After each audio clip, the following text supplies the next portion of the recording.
वासना तक नीट की तैयारी करना और काफ़ी चैलेंजिंग है। आजकल लोग कोटा, मुंबई, दिल्ली अलग अलग शहरों में जाते हैं और नीट की तैयारी के लिए काफ़ी चैलेंजिंग होता है। हमारे साथ एक बात करने के लिए मैम है जो इस समय एमबीबीएस की ऑलरेडी एमबीबीएस मतलब प्रैक्टिस मतलब ट्रेनिंग है और उनसे बात करेंगे। मैम, आपका शुभ नाम जानना चाहेंगे?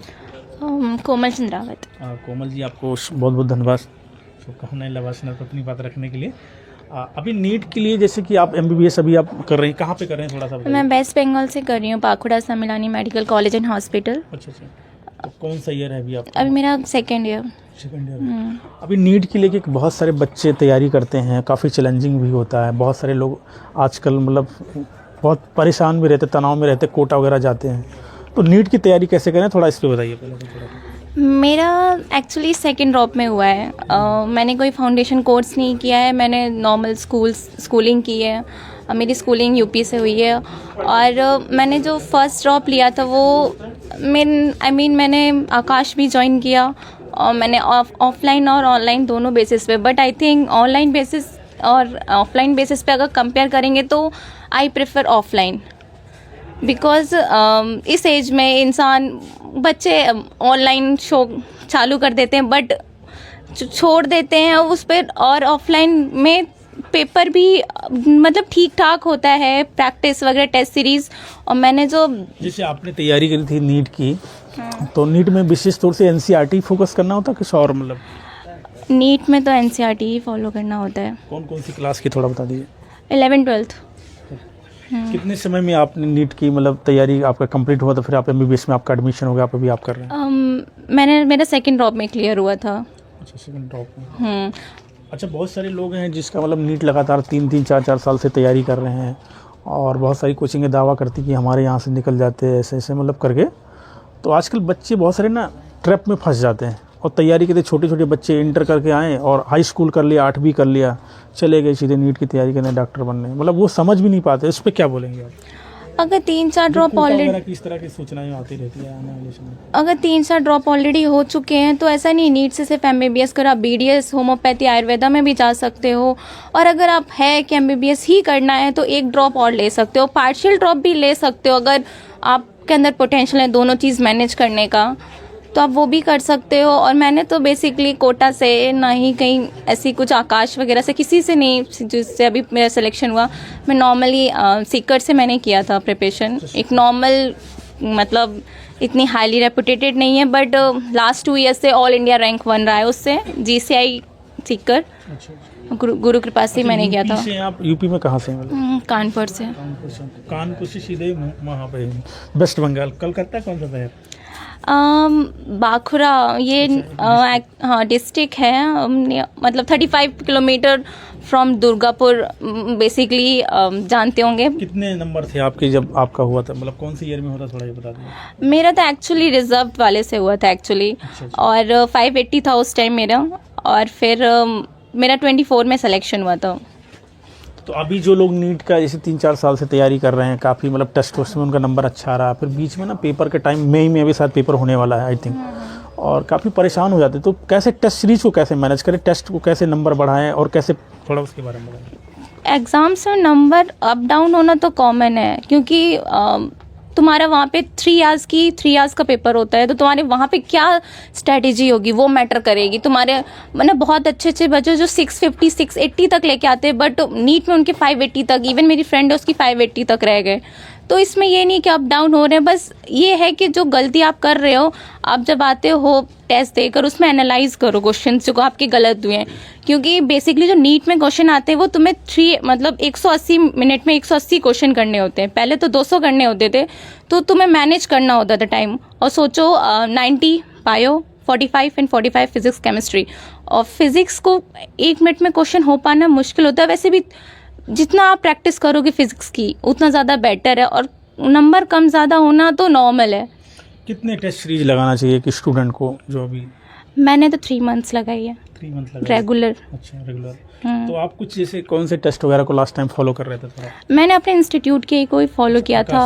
नहीं, मैंने आकाश, मैंने जीसीआई से किया था, तो मैंने जीसीआई उसी को ही फॉलो किया था। मैंने किसी ना आकाश का टेस्ट सीरीज लिया ना एलन का लिया, किसी का भी नहीं।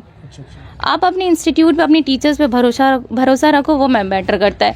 जितना ज़्यादा आप सोर्स पे जाओगे ना, मल्टीपल सोर्सेज, तो उतना ज़्यादा कंफ्यूजिंग होता है। एक स्टिक रहो अपनी बुक्स पे। और बेसिकली नीट के लिए तो एनसीईआरटी है तुम्हारे पास, 11-12 की बायो 360 ऑलमोस्ट 50% मार्क्स कवर करती है।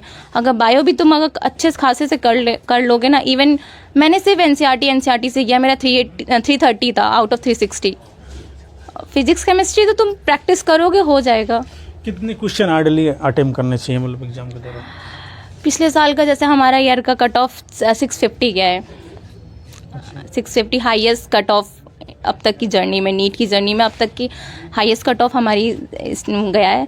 तो सेफ स्कोर यही है कि अगर आप 600 650 से अगर बीच में हो, जैसे इस बार तो 550 पे भी 520 पे सिलेक्शन हुआ है इस 25 में, तो वो तो एग्ज़ाम के पैटर्न पे डिपेंड करता है। एग्ज़ाम अगर क्वेश्चन जैसे आएगा, कैसे क्या है उस पर। अच्छा, कितने घंटे पढ़ाई करती थी आप मतलब? देखो, मैंने फर्स्ट ईयर में मेरा जो ड्रॉप था वो तो कुछ नहीं, मैंने भी एज है तो इंसान हर बहकता है सब कुछ। कितने घंटे मतलब वैसे पढ़ती हैं? सेकेंड ईयर में जो मैंने सेकेंड ड्रॉप था ना, एक्चुअली मैं हॉस्टल में ही थी, तो थोड़ा सा बहुत रिस्ट्रिक्ट था हॉस्टल भी, और सब कुछ हॉस्टल से रूम कॉल। नॉर्मली पूछ रहा हूँ कितने घंटे पढ़ाई करती हैं आप? था कि 6 to 8, जब जो 3 months थे उसमें आप 10 से 12। आखिरी वाले जो जैसे मी में एग्जाम है शायद। हाँ, तो आप जैन मान के चलो, जैन से स्टार्ट कर दो। अच्छा, अच्छे से मतलब। अच्छा, क्योंकि जितना ज़्यादा रिवीजन करोगे उतना ज़्यादा है, और बायो वगैरह है, जितना ज़्यादा आप रिवीजन करोगे उतना ही ज़्यादा अच्छा होता है, क्योंकि उसमें बहुत सारी ऐसी चीज़ें हैं जो आप भूल जाते हो।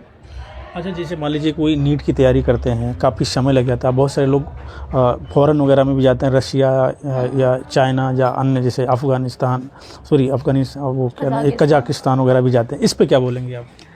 अगर आप कहीं से भी अब्रॉड से करोगे, आपको इंडिया आके आपको पेपर ज़रूर देना है। अगर आप वहाँ से MBBS करके आओगे, आपकी कोई वैल्यू नहीं है। पहली बात तो आपको पेपर इंडिया का क्वालिफाई करना है, तभी टेस्ट पास करना पड़ेगा। हाँ, आपको करना पड़ेगा, कोई वैल्यू नहीं है आपकी अगर तब तक आप बाहर से हो। मैटर यही है कि एक अच्छे से पढ़ो, गवर्नमेंट सीट हासिल करो, अब वो ज़्यादा बेटर है। मैं एक बार पेपर पे वहाँ पे गया था, एक स्टूडेंट मिला, मैं रिव्यू करने गया था, तो वो मतलब 3-4 बार अटेम्प्ट दे चुका, अब काफ़ी नर्वस है, तनाव में भी रहता था। मैंने पूछा पर्सनली, तो कह रहा यार देखो फैमिली से भी प्रेशर है और 3-4 साल हो गया, तो ऐसे लोग के लिए क्या मैसेज है आपका, और अभी भी तैयारी कर रहे हैं? फैमिली ट्रॉमा तो यार मेरे को भी आया था। मेरे सेकेंड ड्रॉप एक्चुअली मेरी एग्ज़ाम से 6 months पहले मेरे मॉम एक्सपायर हो गए थे। तो मेंटल ट्रॉमा आता है तो कुछ नहीं, अगर आपके अंदर है, हौसला होना बहुत बड़ी बात होती है।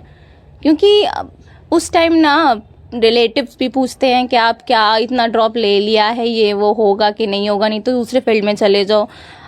आप अगर दूसरों की सुनोगे ना तो सुनते रह जाओगे। मैं तो यही कहूँगी, अपने अंदर हिम्मत है, अगर होप है तो आप लास्ट तक लड़ सकते हो। अच्छा, ये हमारे चैनल पे ज़्यादातर मतलब UPSC और PCS SSC के लोग तैयारी कर रहे हैं, ऐसे स्टूडेंट हैं और काफ़ी ना तनाव में भी रहते हैं, तो आपके हिसाब से हेल्थ को कैसे मेंटेन, क्योंकि तैयारी के दौरान आप MBBS ट्रेनिंग है आप अभी कर रहे हैं, तो कैसे हेल्थ को मेंटेन करें, थोड़ा उसके बारे में बताइए। हेल्थ को मेंटेन क्या, ये UPSC वाले वैसे तो मोस्टली सिटिंग इनका बहुत ज़्यादा होता है, ठीक है, वो भी उनके लिए चाहिए, क्योंकि नहीं वो मैं समझ गया, मैं ये जानना चाह रहा हूँ जैसे वो हेल्थ को कैसे, अपने आप को एक हेल्थ भी एक महत्वपूर्ण पार्ट होता है, तो वो कैसे हेल्थ को इम्प्रूवमेंट करके रखें, थोड़ा सा आप फिट कैसे रहें, थोड़ा सा खान पान देखो, अपना एक्सरसाइज करो, और क्या ही अभी तो। अच्छा, तो आप MBBS में आप कौन सा डॉक्टर बनना चाहते हैं मतलब?